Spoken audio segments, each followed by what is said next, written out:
How do you build strong patient relationships when the doctor is the last point of contact? Hi, everybody. Welcome to the KC CHIROpulse Podcast, brought to you by CATS Consultants and Chiro Health USA. I'm Dr. Michael Perusich, and I'm joined by my co-host today, Marisa. Mateja, Marisa, this is an interesting topic It's because one of my favorites. I know, right? As the CA, look, let's back up. As the doctor, we're usually the last person, the last point of contact in the clinic when a new patient walks in the door or when a new patient calls the clinic. They don't talk to the doctor. So our staff has to be on point to help us build those great patient relationships from the very first moment they have contact with patients. Yeah, they're the ones that start that patient experience. It's finding out what's going on with them. It's really talking to them. It's showing empathy. It's all these things, having good communication skill. All of these things matter for creating that experience for the patient from that first moment that you talk to them all the way through till years down the road, hopefully, when they're still in your practice. So it's definitely something that we start with our CAs. And so Absolutely. we have to be very intentional about building strong patient relationships in our practice, because that's the retention factor.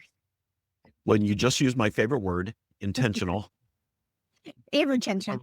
I probably overuse it. Yeah. Intentional retention. That's an interesting topic. Yeah. Intentional retention. We'll have to remember that. It doesn't happen by accident. Yeah. So you have to break down the communication process and not only understand it, but train and develop on it so that it becomes habit. Otherwise, we as humans have a tendency to just fall into old, usually bad habits. Yeah. And we're not building those strong patient relationships, and we're missing a huge opportunity there. Absolutely. I was talking to a clinic this morning, and we were talking about the fact that you always have to be looking to improve your efficiency. You always have to be looking to improve what you're doing in your practice. And building strong patient relationships is definitely one of those places that you always have to be improving upon. And it's because patients come in and they compare us not only to other chiropractors, but other physicians, other dentists, other experiences that they have, whether it's a restaurant or a car wash or whatever it may be. We're being compared to those things. So we constantly have to be looking for the better way to improve, to stay on top of, and build our patient relationships and make them really strong so they continue to come see us and stay under our care. Yeah, you bring up a good point. We know this from our studies of consumer buying habits that we are judged, every business is judged by every customer service point the patient, in our case, or the consumer has come in contact with. So if your patient just came back from make something up, a trip to Disney, where customer service is usually over the top, they're comparing your service to what they just received at Disney. So I want to dive into this a little bit more and break this down. We need to take a quick break, but we're talking about developing staff into really success partners, basically, to help us build those strong lifetime patient relationships with our patients in our practices. So we're going to talk more about this. A quick word from our sponsor. I can't talk today. A quick word from our sponsor. I'm so excited. We'll be right back.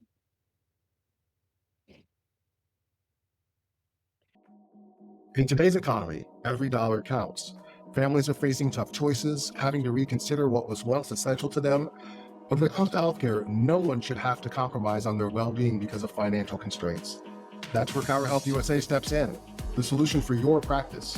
We understand the financial pressures families are under, whether they're insured, on Medicare, or paying out of pocket for treatment. By offering discounts on care, you can ensure that your patients can still afford the treatment they need. At Chiro Health USA, we're committed to making sure no family has to sacrifice their health due to financial hardship.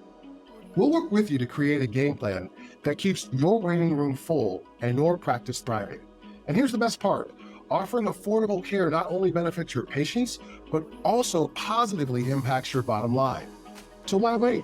Join Chiro Health USA today and join the ranks of the most successful practices. Because when you put your patients first, everyone wins.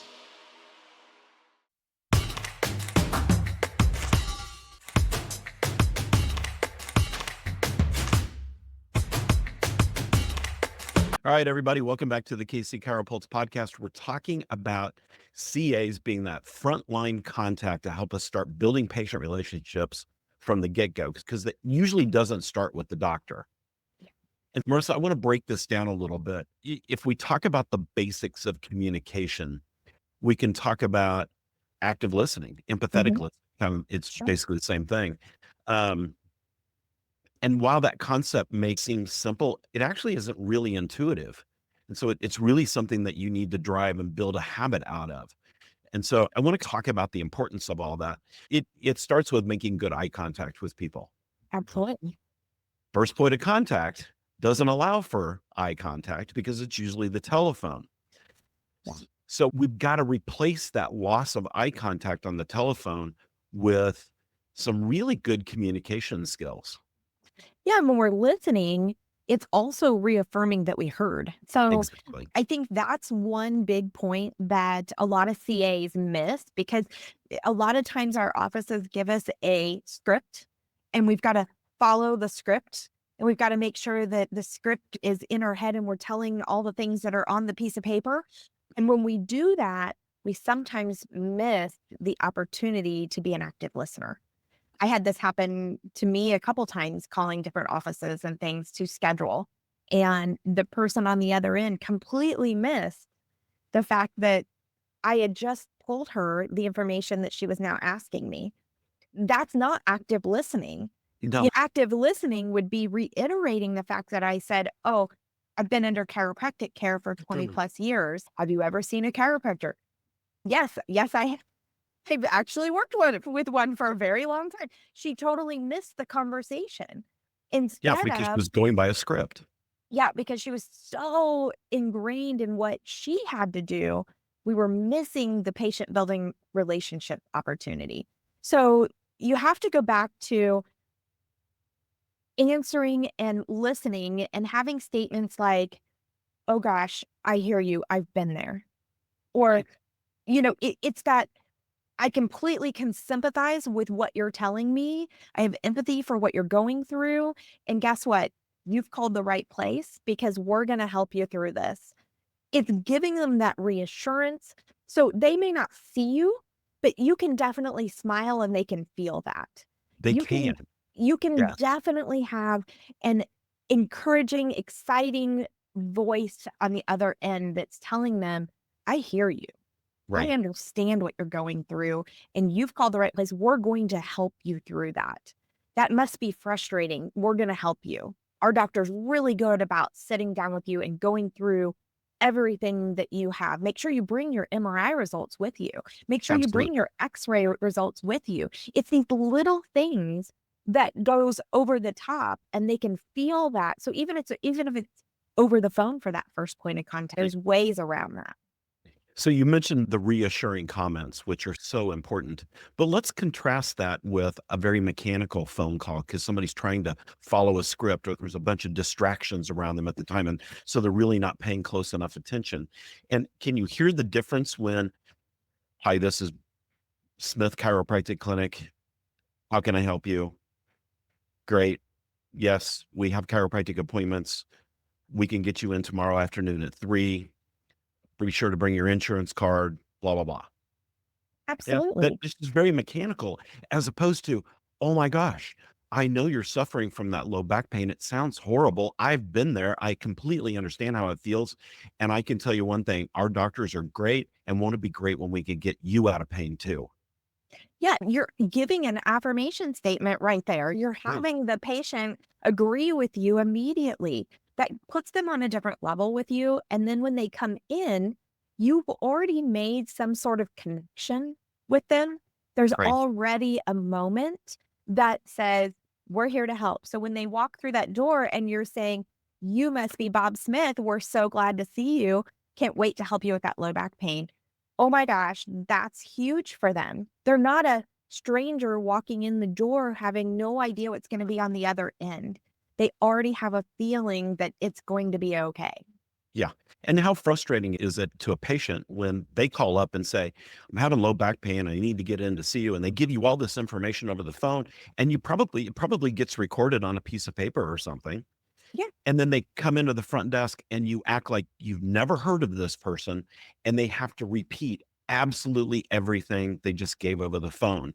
And then Yeah. they go to the exam room and they have to repeat absolutely everything that they now have told twice. Now it's 3 times. So we've And got filled out to on paperwork. and filled out on paperwork. Exactly. So they've given it to you 4 times and yet we're not paying attention to it. That's not active listening. That's passive listening. And it's really not listening at all. Well, It's it's poor communication on our end. It ends up making the patient feel unheard, unseen, unwelcome. And those are not things that any of our chiropractic offices ever want a patient to feel. We know that. We have to have really good, effective communication, and it starts with active listening. It does. It does. And you brought up effective communication. That's that next step is what are we doing with the information? How are we communicating back to the patient? Are we being positive? Are we maintaining a positive tone?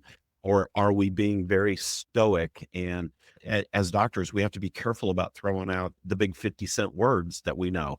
We've got to make it so it's clear and concise to the patient so they understand it. Because why are they there? They're not there to hear about your education. They're not there to hear about how dramatic the subluxation can be on your health. They're there to find out if you can help them with their problem and do you have a solution? Yeah. And if we don't lead them down that path, then we're not effectively communicating with the patient. Yeah. And then you jump over to the CA portion of that, and it's, can you schedule me when I want you to? And can I afford Right. what you're doing? And us being able to effectively communicate all of those points are huge for patients. And when you come in prepared and you're actively listening to what they need and you can watch them, that's the other thing I think is important with effective communication is watching them now that they're in front of you. Do they have their arms crossed in front of you? What's their posture telling you? Because you can pretty much pick out those people that have money concerns or scheduling issues or anything like that before it even happens because they're telling you. If we're paying attention, we can effectively maneuver around those things and get them under care and have them scheduled out and have them paying for care and all of those kind of things with that effective communication. Yeah, and sometimes we have patients that just don't want to open up. Maybe they've been to a whole bunch of other doctors, nobody's helped them. They're not sure why they're here or if you're going to be able to help. And that's honestly one of the biggest reasons why people are tentative about going to the doctor because they don't know if it's going to help. They don't know what it's going to cost. They don't know how long it's going to take and all these things. So we've got to make sure that our communication is effective enough that we're answering those questions, but we've got to bring empathy into the picture all the way so the patient starts to feel a connection to us. And that's how we sometimes open up those patients that maybe are a little tough, or maybe they have some reservations, or maybe it's just a difficult patient. I Yeah, mean, we've had that before. I can sure. remember doing a second opinion exam on a PI case one time, and I walked into the exam room. You had prepped me because you had just walked out and said, this patient won't talk about their condition at all. And I walk in and arms folded, scowl on the face. I'm not telling you anything. And you've got to learn how to be able to break those people down just enough to get them to open up. And so in those situations, you have to stay calm and professional. I can remember many times somebody coming in with their bill in their hand, but wanting to rant and argue about a few dollars that they might owe on their account. And that's fine. People do that and more power to them. If they think they owe something different, then we need to take care of that. We need to help them with that. But you would immediately, by staying calm and professional, break that person down into not being angry and willing to give you the time to research what was going on and how can we help. And that's the kind of attitude you have to deliver. We offer solutions. That's what we do in our clinics. And I don't care if it's solutions regarding patient outcomes for their condition and their pain, or if it's solutions about payment options, solutions about a bill that they got from us, solutions about a test that we send them for. That's what we do. We Absolutely. we give solutions for people. We have to remember that. Yeah, I think it's important keeping somebody calm is huge for the practice. Number one, other patients are around potentially and can see that and hear Right. that and those kind of things. So we always want to put a good face on and make sure that we're just helping. Hey, I'm here. I'm on your side. I'm Yep. here to help you. Let's do this. And give them a plan of action that you're going to do to resolve it. That's the big thing, is that's all they're looking for, is some kind of resolution to their problem. And especially with a difficult patient, you mentioned ones that came in for second opinions or those kind of things. They're already feeling frustration. They're Yeah. already upset. And guess what? It's not at us. It's at somebody else that they went to who didn't give them the answers that they were looking for. And Right. I don't know how many times I remember you sitting down with people and saying, let's just go over the MRI. Let's just look. Let's just read the report together. Let's just do these things and see if we can't come to what's going on, what your best options are, and what's going to be the next step for you. And Yeah. a lot of times when we do those kind of consultations with patients, it could be a referral. Yep. And that's okay, but you found them a solution. And I think that's important for people to realize, is handling those difficult situations. You may not keep every patient, but guess what? You found them the solution, so you're going to be somebody they refer to. There's Yeah. still a win-win somewhere down the line for the practice. So sometimes we have to remember that, I think, when we're looking for all of our communication factors to build those relationships. Sometimes the building of the strong relationship may not be even someone you treated.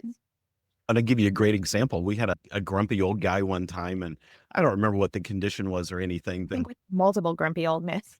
Yeah, probably. And he didn't want to be there, which I understood. And he didn't want to go through care. It didn't really have anything to do necessarily with he didn't believe in it. He just didn't want to do it. Said, you know what? And you mimicked this at the front desk. We told him, you know what? That's not a problem at all. You know what's going on. You know what your options are now. So if you want to think about it, if you don't want to do it, whatever, if you want to call us down the road, that's totally fine. And the guy left. We never treated him. And he referred probably 20 patients into us. And I saw him out in the community one day and I said, hey, I just want to thank you for the referrals, but explain. I never treated you. You never knew what kind of outcomes we get for people. You know what he said? He said, you're the only people that ever listened to me. Yeah. And I just appreciated it. It's amazing when you just stop. And you mentioned something earlier about distractions. And I think that we're all distracted anymore by the little block that we carry around with us called the cell phone. So yeah, I don't know what you're talking about. I think we have to be careful in our practices to not let those kind of things be seen by patients either. I still Right. think it's important to make sure. We used to get text messages on a phone up front, a cell phone. And I would always make sure a patient knew, just one second, this is a patient messaging. Let me finish with this real fast. I didn't want them to ever feel like I wasn't there for them because I was doing something personal. Right. You always want them to make sure that they know you're handling something for the practice and those kind of things. I think it's important for them to see those things and understand that sometimes, even though those phones can be distractions and those kind of things, it could be that you are actually giving good listening skills to a different patient at the time. Exactly. Exactly. So this is all great stuff. We need to take another break. But when we come back, Marissa, I want to talk a little bit about how do we train and develop our team into being this highly effective, personable, relationship building communication machine. So Okay. we're talking about communication and we'll be right back.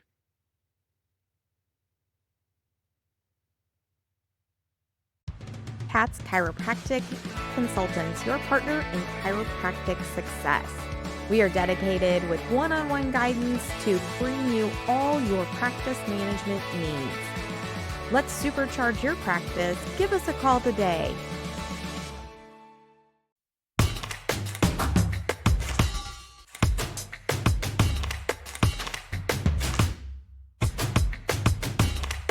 Welcome back to the KC CHIROpulse Podcast. We're talking about utilizing communication in an effective way, active listening way, so that we build strong patient relationships. And we said when we came back from the break that we were going to talk a little bit about How do we train and develop our team to be this amazing communication machine? I will say this. I hear a lot. We've always done it this way, so it's fine. And My favorite thing. I know, right? So one of the things that bothers me with that is if you have that mindset or you have a staff person that has that mindset, the problem with that is you're never going to be able to grow properly because you have to have the mindset that you're always learning, you're always evolving, you're always looking for ways to be more efficient. You're looking for how does technology help our practice? I don't know how many times I hear doctors say, "Oh, I do not want to use a computer. Oh, I don't want to." There are so many good tools to help your practice. And if you are closed off to those things, I'm just saying you're missing some of the opportunities that may lie in front of you. And growth is one of those things. So we have to be open to continuous learning to help us continuously grow. And I think that's important. I know in our practice, we were constantly doing things like rearranging the clinic or whatever to see, can we be more efficient if we do this? If we Yeah. add a kiosk to the front for patients just to sign in. I saw this happen at a hospital the other day. I went in for some lab work, and in their diagnostic imaging, you walk in, and the first thing you do is you type in your phone number, and that's how you're put in queue, basically. Sure. And then you get called to the front desk to talk about anything that you might need to, but you're already in queue. The people in the back already know you're there. They're already working to get you in and get you seen. So there's just tools out there that I think we have to remember can help the practice and help you be more efficient in everything you do. So learning is number one, is learning what's out there.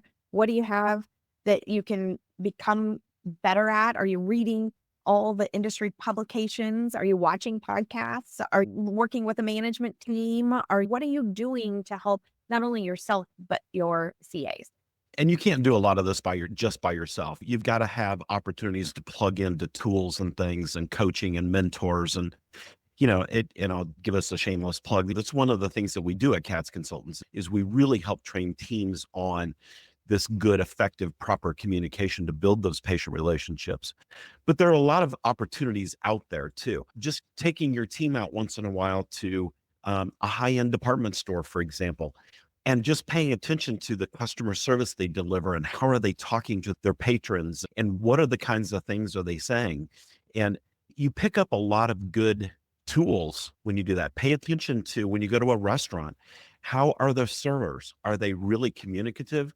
Are they really diving into what maybe is on the menu that might interest you and those kind of things? So you can pick up a lot of really good tools. Banks are great too. Just by paying attention in your community to other companies and businesses. And then you can plug into books on communication and do an office read, for example. Maybe you find a great book and together you read it and you talk about it in your weekly staff meetings.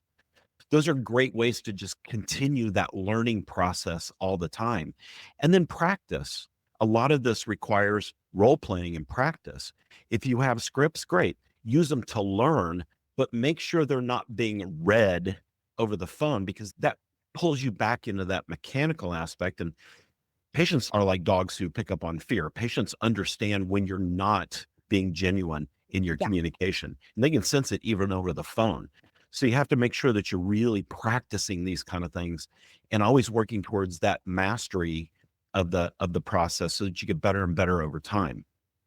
Absolutely. And everything that you do through continuous learning helps build stronger relationships with your patients because the more you train your CAs, the longer they're going to stay with you, the more connections they're going to make. All of these things tie together. It's one big full circle back to the practice in a positive way.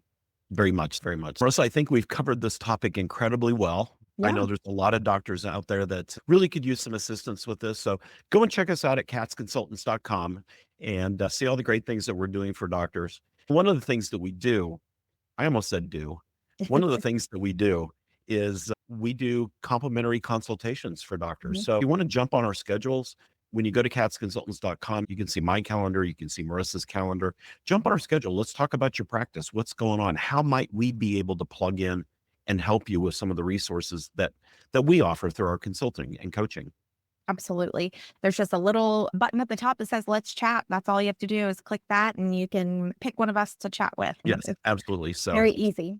no reason not to do it. But in the meantime, we appreciate all of you listening to the podcast. We have grown like crazy, and that's because of you listeners out there. So remember to subscribe, share, let everybody know that this is a great podcast to tune into, because we're talking about the business principles of making your practice successful. Marisa, anything to add? No, I think that's great. Just get out there and build those strong relationships. Awesome.